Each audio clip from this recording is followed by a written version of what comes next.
So hello everyone, welcome back to the channel. I hope you guys are doing amazing. So today I'm here with today's Leetcode daily challenge. So which is find the minimum time to reach the last room, and there is a grid with n cross m rooms arranged, and you are given the move time of size n cross m, where move time ij represents the minimum time in seconds when you can start moving to that room. So minimum time in seconds when you can start moving to that room. So if you start from room 00 at time t, so minimum time to reach 00 is always 0, no matter what is the cost of that move time. You just need to know this and can move to the adjacent room. The moving between adjacent rooms takes exactly 1 second. Return the minimum time to reach n minus 1 and n minus 1 to reach the last room. So if two rooms are adjacent, if they share a common wall either horizontally or vertically. So first you can try to think this in a DP manner, but it won't work because if you see, this is the starting and this is the n minus 1 cross m minus 1. So if you are thinking of something like this, that I have the first cost is 15, this is let's say 64, this is let's say 68, this is let's say 5. The answer for this will be 66, because at 64 minute you can start to move from room 1 to room 2, which will take 65, and out of 65 and 68, the 65 is minimum, so you can move to the last room, and the final will be 66, final answer. So you might think that I can store everything in a DP manner, because the minimum of all the rooms which you are coming from, and the maximum among the current room and the minimum of those. You can try to think this in a DP manner, but if you see, DP does not take care of paths like this. If you might have a path, you might have a shortest path which can go forward and then again return back and then again go forward. So this case, if you see, if you try to fill the DP, while filling the DP, you are just iterating from one side, right? So you will always get information from one side. You cannot get information from what is happening from the other side. Like the if there is a curve in the path, you cannot take. So the simple manner is to do it, to find the solve it using the shortest path algorithm, which is Djikstra. So if you don't know Djikstra, don't need to worry, I will try to explain it in a detailed manner. So yeah, you can just solve this using Djikstra, and all you need to do is find the shortest path from 0 to n minus 1 cross m minus 1. So let's just start coding directly. I will try to explain everything on the way. So let's take out the two terms of n and m.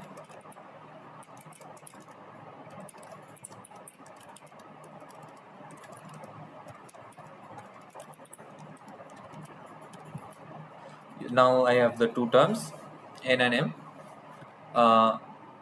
Let's write a bool is possible function. We might need it at various times to check whether we are still in the grid. So we are moving 4 directionally on the grid, right? We can move anywhere 4 directionally. So we need to check that we don't exceed the bounds of the grid. So this operation would not be allowed. This can be allowed, this can be allowed. So in order to check the bounds of the grid, I am writing a possible function that if my final reached position of x1 and y1, let's say that be n and m, this must be within bounds. So if x1 is greater than equals to 0 and x1 is less than n and y1 is greater than equals to 0 and y1 is less than m, then only return true. In this case only I am still within the grid, else return false. So we will try to use this function in various steps, where we need to check whether we are still inside the grid or not while taking a step. Okay. Now, how will we do the transition from one step to another? Let's assign a direction vector. So if you don't know, this is a standard method of assigning unit vectors to the direction while traversing. So I will just explain you.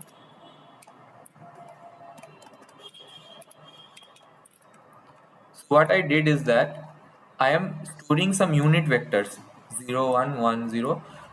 Whenever I want to traverse from a position x comma y, I will just add the unit vector. Let's say 0, 1. If I add this unit vector, I will get x, y plus 1. So I have traversed some distance.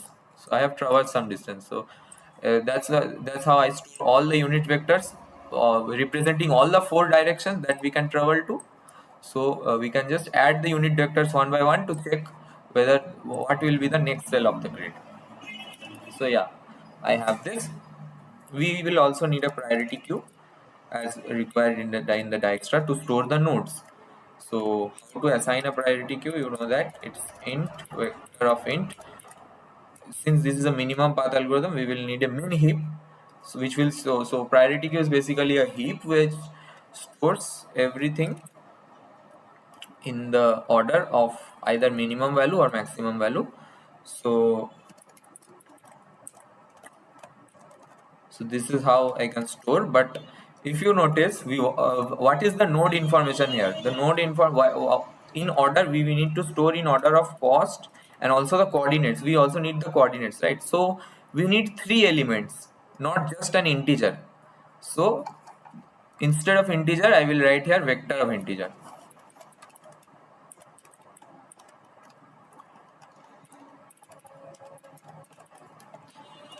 If you have doubts with how to initialize a priority queue, you can just quickly Google it up. It's quite simple, as I told you. This priority queue would store 3 values, cost, x and y, and it always keeps in sorted order in the order of cost.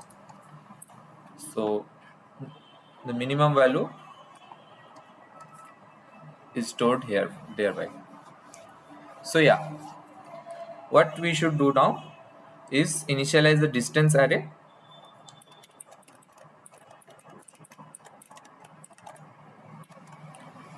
So this will be of dimension n cross m, and it will have infinity value in all its cells.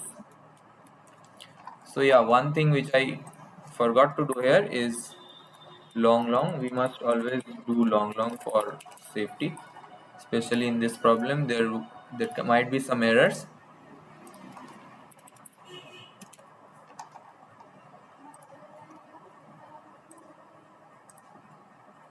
So you can just convert everything to long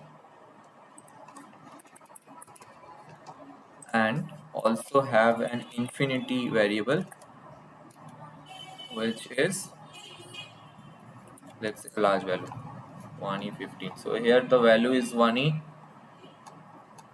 What is the constraint here is 1e9. So 1e10 would also be sufficient, but let's take this for example.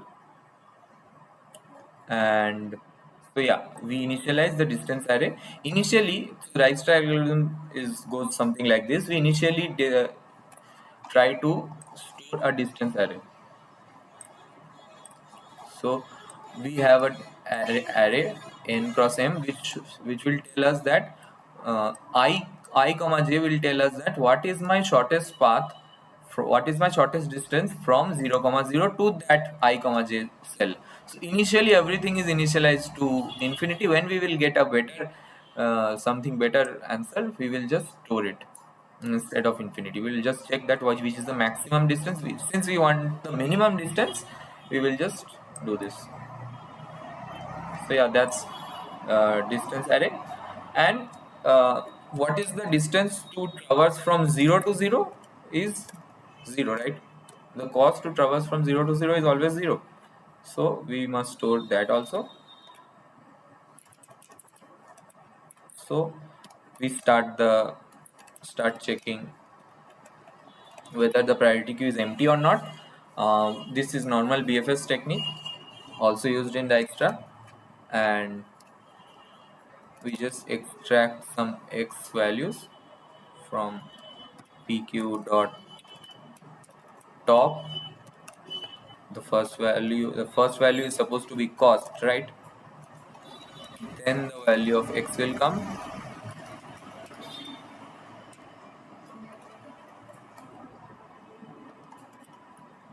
pq dot top. Then the value of y will come,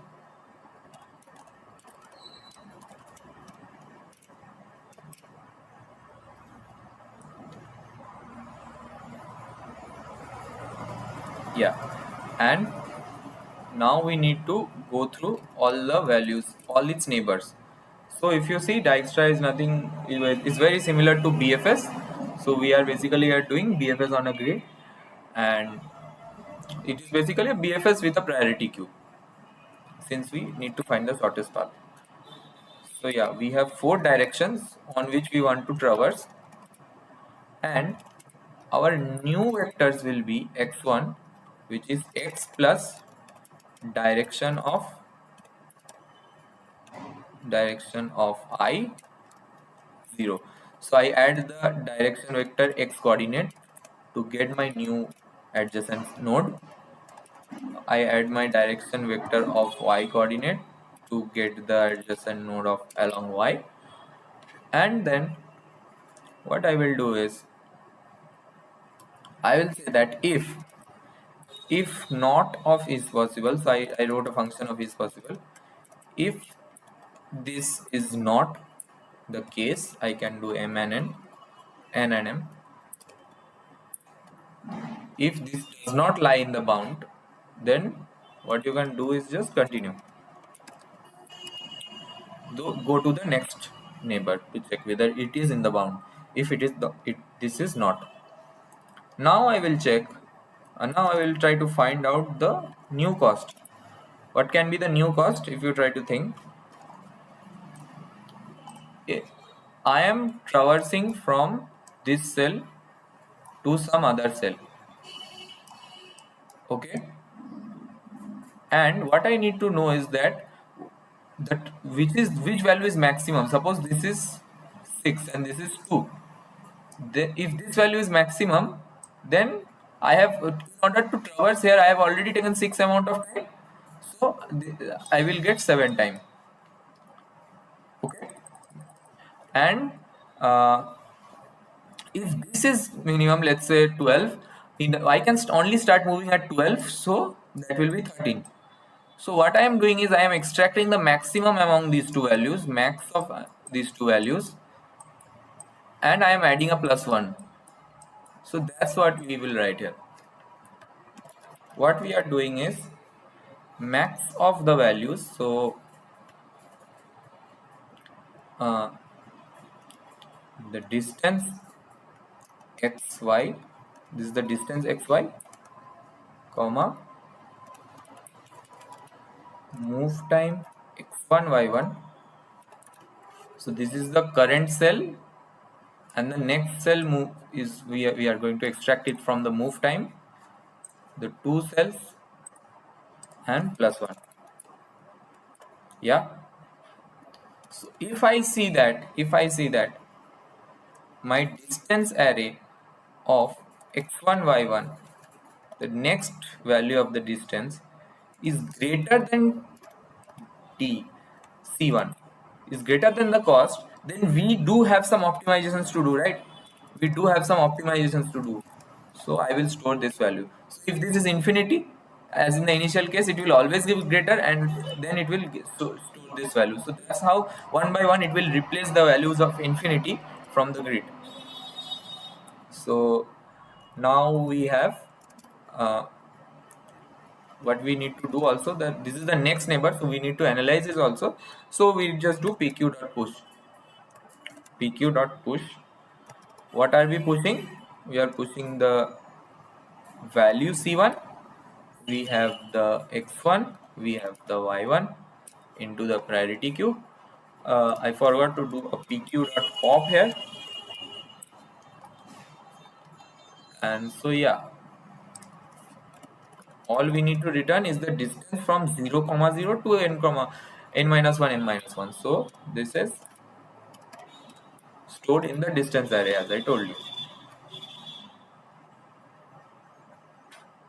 So yeah, let's check if this is correct or it does give some error. Let's see.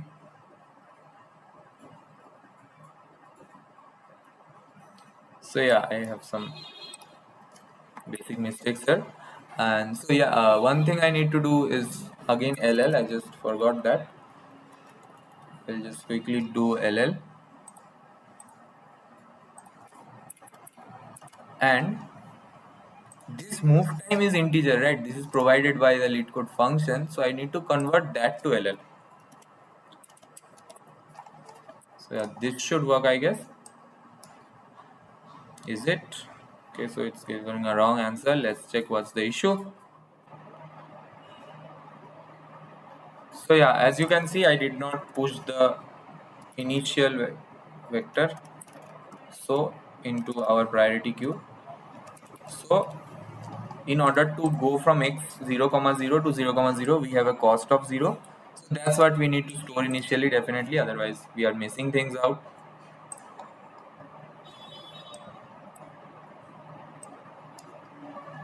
So yeah, just this.